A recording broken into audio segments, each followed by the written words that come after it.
Hey everybody, this is Kimmy with Starfish Design Embroidery Group. I had a customer email me and ask if I had any wristlet straps for fabric. And it occurred to me I never got around to doing a demo on how you can use the wristlet straps for fabric. So I'm using the Keep It Simple wristlet strap file. So that file includes the optional little alternative covers, the little fold over flaps that you can use instead of using key fob hardware. So those are the last few steps. So that seemed to confuse people too. So you just skip those steps. That's only if you want to use one of those instead of key fob hardware. So there's a couple of different shapes you can use. So what I've done here, the most important part of this is actually the fabric prep.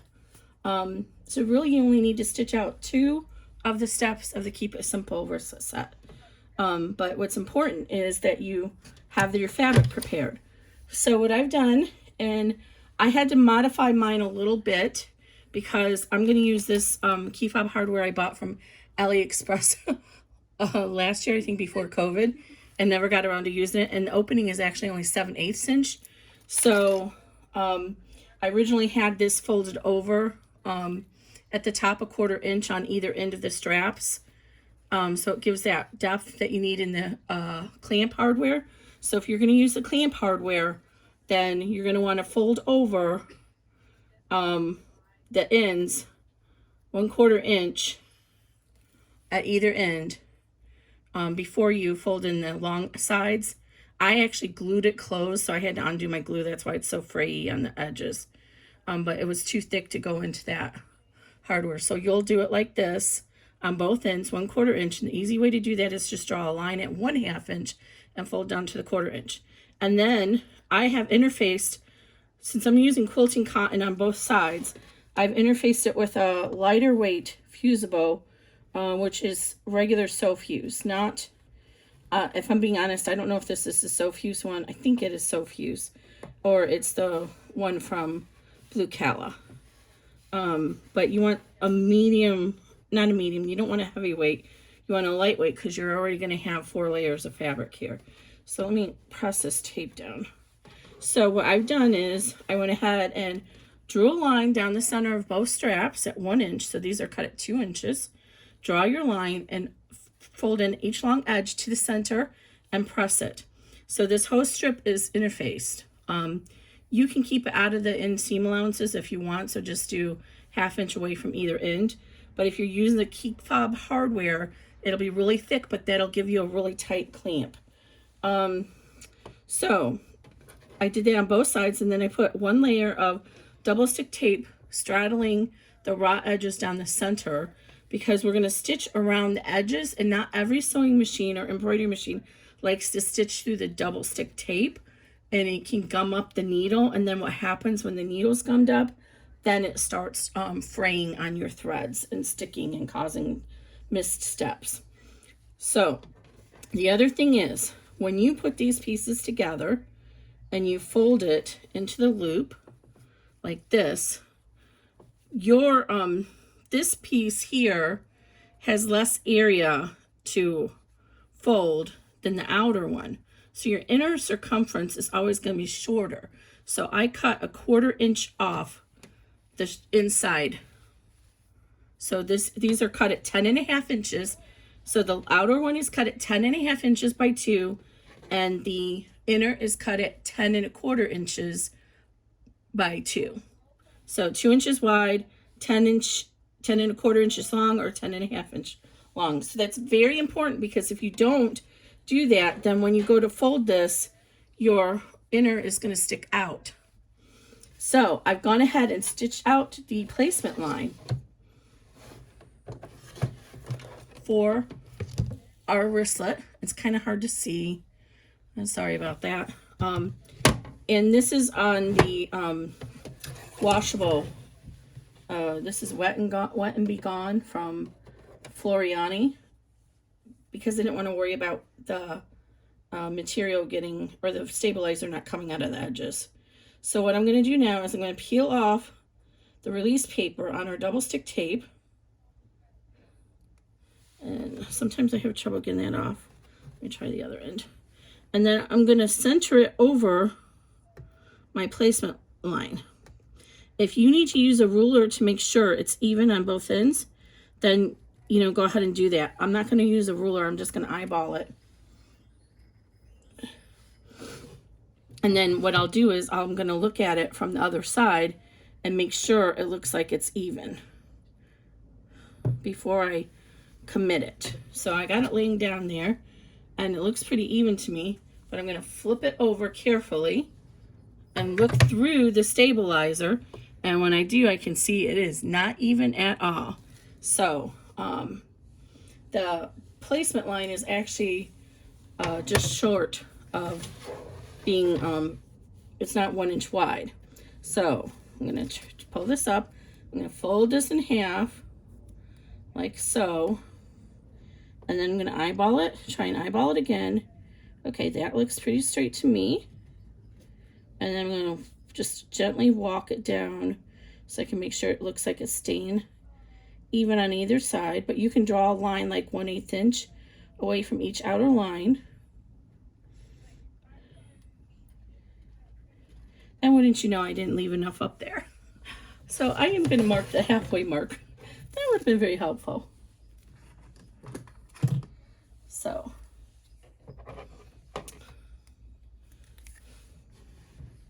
this is 9. Oh, it's so hard to do this with the hoop in the way. 9 7/8.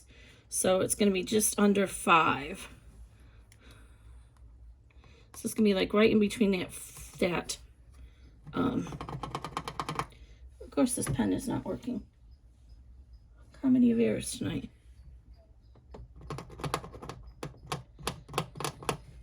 It doesn't have to be perfect. I think that's right now. Yes, I have it just about 5 7/8. Okay, let's do this again. So this is my outer material. And my little stickies coming undone here. Let me get that folded back in together. Okay, so I'm going to do this again. I'm going to fold it in half and place it, centering it at that mark. And then I'm going to eyeball it and center it on either side so it's even. Okay, and then walk it down. And I'm not pressing down in the center yet. This tape has a little bit of time that you can work with it, that you can press it down and then release it again. But it's just best not to have to do that because it distorts your hem that you worked so hard on the back.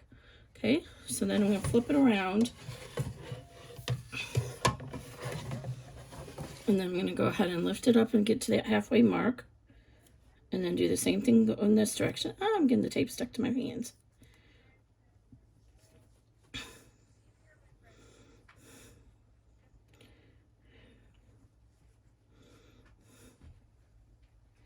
All right, now I'm going to go ahead and press it gently and look at it from behind again. And looking at it from behind, you can see that it is evenly distributed. You see that? So now I'm going to go ahead and press it really firmly on the front, and I'm going to put some pieces of tape on the top edges and along the sides. Probably don't really need to put tape on the sides, to be honest, since we have that down the center.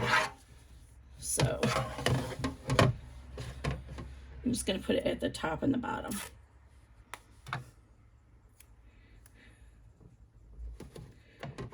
Okay. And then press, make sure you're against a firm surface.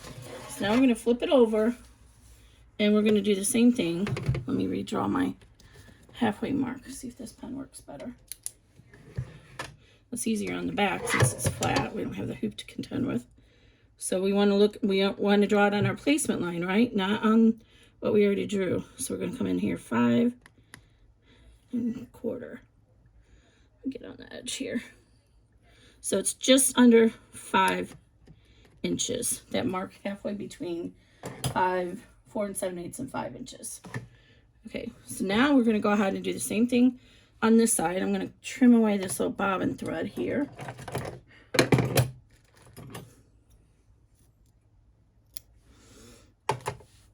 And now the edges are not going to get caught in our seam, but that's going to get concealed in our actual key fob hardware. So I'm going to go ahead and release the tape down snug. Let's see if I can get this to come up easily this time.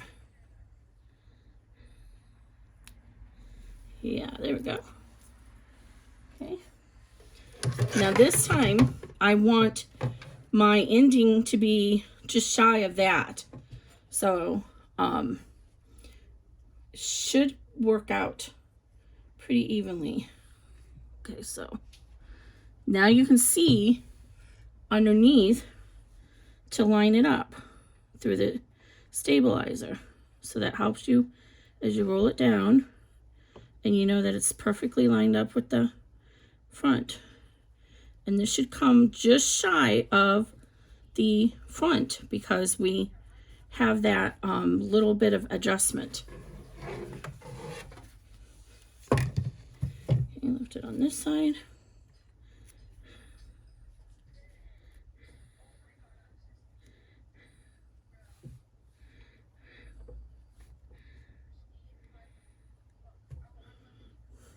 Yep. See it there's just a little shy on both ends of that. Now this is going to be harder to press because we don't want to press down like this. So I'm going to put the tape on both ends, and then I'm going to turn it over and press it from the front. So just gently put the tape on because you don't want to unhoop this at this point. And yes, some of you might be saying this would be so much easier to do on a sewing machine. That is very true. But a lot of people don't have sewing machines and don't trust their straight stitching. So there we go. So now I'm going to flip it over, and I'm going to make sure it's on this straight part of my table, and I'm going to press that down so that the bottom gets caught in there, right? And now we're ready to do our final stitch, just like that. So we want to do step number 5, which is our final bean for the wristlet. We're going to ignore the other steps. So, and you can also use your bamboo stick or whatever pointing device you use. Mine's not over here, it's at the other table, to help guide it along. Make sure this doesn't come loose. I have a seam ripper here. You don't ever want your fingers in there. And you can always slow down your machine as well if it's looks like it's going to push your fabric off kilter and you don't want that. I did skip the applique step, but you certainly could do the applique step and add another layer of fabric onto here. Totally would be okay. But in this case, my highlight is on the fabric, so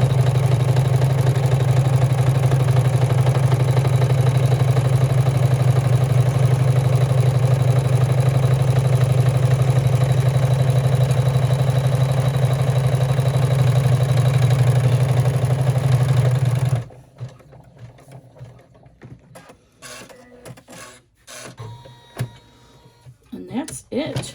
So then before you undo it, look on the back.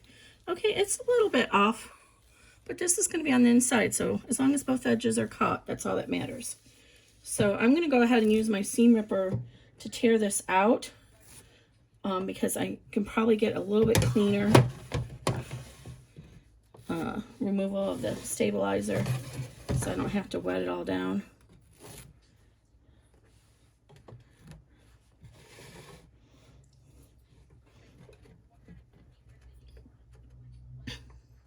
So I'm just putting the seam ripper underneath where I can see the blade, just like I do when I do the zippers. And then just glide it along here. And it's actually going right in between those two outer edges of the fabric from the top and the bottom pieces.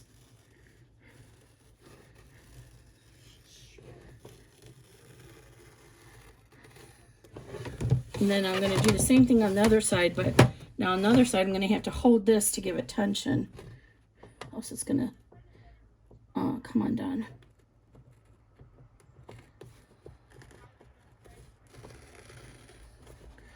So just kind of reposition and hold it as you go along.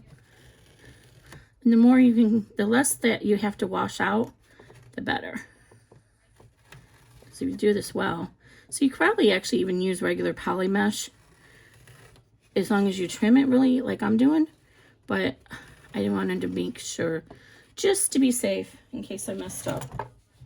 Okay, so now I'm just gonna, I don't care about the ends, so I'm just gonna go ahead and cut that loose.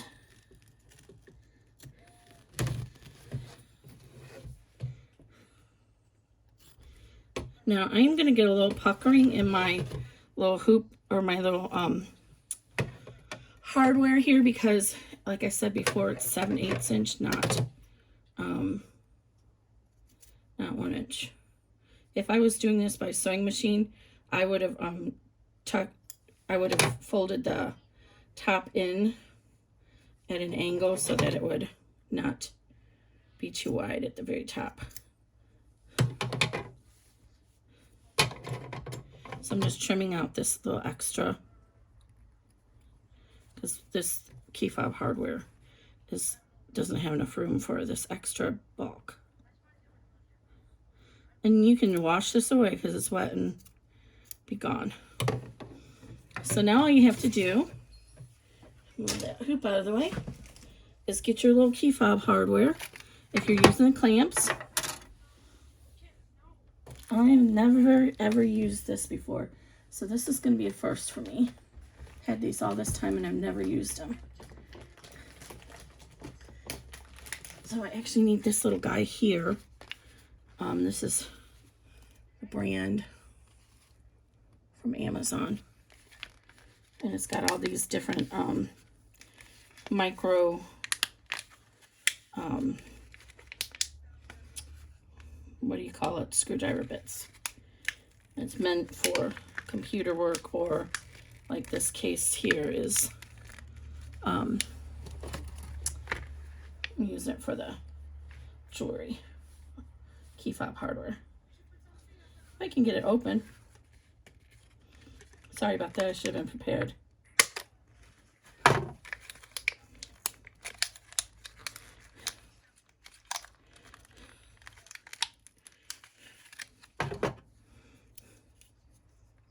I lost a little springy thing on these utilities.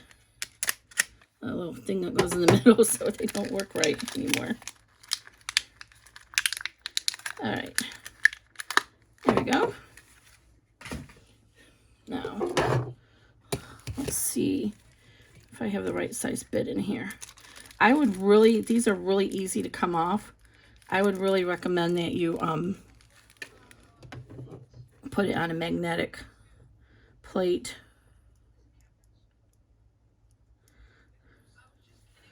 Sorry, I gotta take my glasses off so I can see. Oh no, that's actually a little hex. So I need a hex one. Or Phillips is what it's called.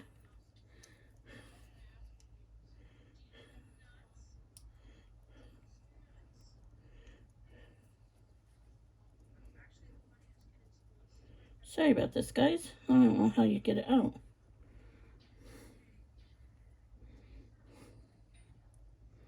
You're supposed to get these bits out.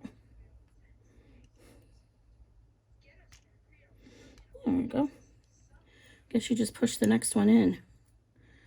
That makes a lot of sense. Okay, now I got it. So now I have this tiny little one. Let me make sure it's going to fit in this. Oh, perfect. Now I can put my glasses back on. I haven't changed to my regular glasses. I have my computer glasses on. Okay, so I'm going to put a little bit of glue inside there just for added insurance. Just some Fabri-Tac, or you can use 3-in-1 or whatever glue you like. You're supposed to use so I'm just going to drop some in there. You're supposed to use the little blue container for the screws. I don't know where it's at. I bought some of that, but when I was first originally going to get into bag making. Now, what did I just say about the magnet thing? I just chopped the screw. I heard it. Okay, so I'm going to fold this in half. I have a little piece of tape still there. And go ahead and trim off your little raw edges. I would probably consider putting some, what do you call that, fray check? I don't have any down here.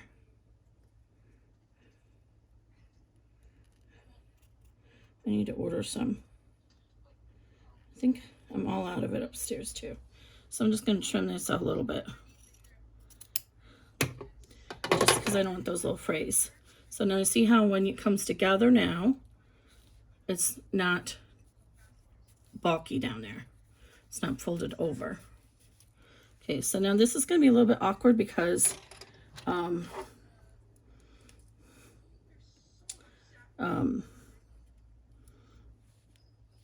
it's a little, like I said, it's a little wide. So I try fitted it though before the video to make sure it would fit. So, and it did. So I'm just going to try and get it in there. And again, this would be much easier if it was really 7/8 inch wide and not 1 inch wide, which is what mine is.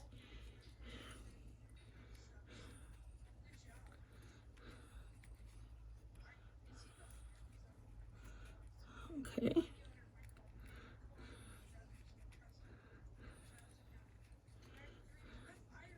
And then use something like a needle or some device that you can kind of push it in with like that.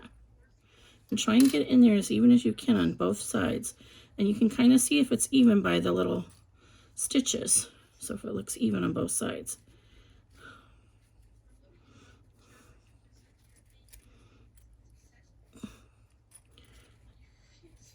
And you can see through the holes that the fabric is in there. So I'm just going to try and, I can see this is crooked on this side, so I want to see if I can get that to go in there just a little bit more.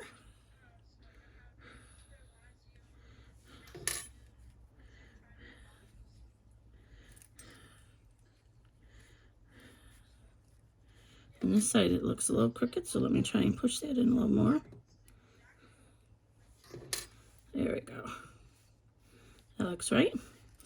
And then I'm going to use the needle, but it's best if you have an awl to push through here just to kind of get the hole started for the little screw. Maybe the tip of this would work. Okay, now get one of these little screws. And they're really tiny. And then start it in there. And then just screw it in. If you're going to make a lot of these, there's a battery operated little cordless screwdriver that you can use for this. Anybody who watches Lauren Mormino on Sew Whatever, she has one. And I don't know why they sent me all these little brass looking screws. I bought rose gold and rainbow and all the screws that they sent me. I guess you can't really see it, so I guess that's okay. But all the screws they sent were this little brass color. It was like about a month wait, but these were, I've seen some vendors now are starting to sell them, but I saw these first like 3 years ago. I can't remember where I saw it, and I was like, oh, those would be such an elegant key fob instead of that hardware. And I found a whole bunch of them on Etsy, really expensive, and ordered those. And then I got into this embroidery digitizing, and that just went to the side. Okay, I think that's it. Okay, I'm going to close this up because I do not want to lose these little screws. And then I'm going to give it a little pull, make sure everything looks tight in here. And it does. And there you go. So it's not hard at all. So you don't even have to buy my pattern. You should be able to do this technique with almost any digitizer's wristlet strap, as long as that final stitch is a bean stitch. And I didn't center mine perfect because you can see a little bit of this gray here, but it's fine. And this is, so this is a great little key fob. And with these upgraded hardware, you can sell these a lot more expensive than the cheap clamps. One of the reasons I ordered these, I was doing craft fairs at my son's school, and I was making wristlet straps, and I sold probably 10 or 15 of them at every craft fair, and I was using that key fob hardware. I didn't have a customer complain about it, but I read several stories on Facebook groups, excuse me, several stories in Facebook groups where the bracket broke off of it. And I was like, oh, Lord, I don't want that to happen to my customers. I would be mortified. So that's why I ordered these. I had plans to make more of them for the craft fair. And I got all this really cute ribbon that had different sayings and things like that on it, some adult sayings. And then COVID hit, so no craft fair. And yeah, I'm gonna guess maybe next year they'll resume, but it was just, I don't really want to do it anymore. So anyway, that's what this is all about. But I'll still make these from time to time to for friends and just to highlight other bags. Anyway, this video turned out to be way longer than it needed to be. I'm sorry about that, but that's how you can make a fabric key fob with any of my, this should work with any of my patterns, and my tester actually did that with hers. And again, look how nice and firm this is from using that interfacing on the full cotton. If you were to use one side vinyl, a thin vinyl, fold it in the same way so that there's not a raw edge on the edge, or even cork, then you could get away with not interfacing the entire strip of cotton, but still interface the middle. Because if you don't interface the middle, okay, here's a piece that's interfaced with Sewfuse Plus. See how nice and firm that makes it. Here is a piece of fabric with no interfacing on it. We'll see how floppy it is. So what happens is when you have this against the, you're going to have the cotton on the inside maybe. When you have this against it, there's no interfacing there. It's going to crinkle up while you're using it. Whereas if you use this one and it's got interfacing in it, it's not going to crinkle up. So again, if you use only one side cotton, you still want to put, I would do a 3/4 inch strip of Sewfuse Plus or Decoville Light down the middle of the cotton strip if you're going to pair it with another non-frame material. Okay guys, hope you like this video. Please consider subscribing to my channel and give me a like, and then if you hit that little bell thing, you'll get notified when I have new videos. Thank you. Bye-bye.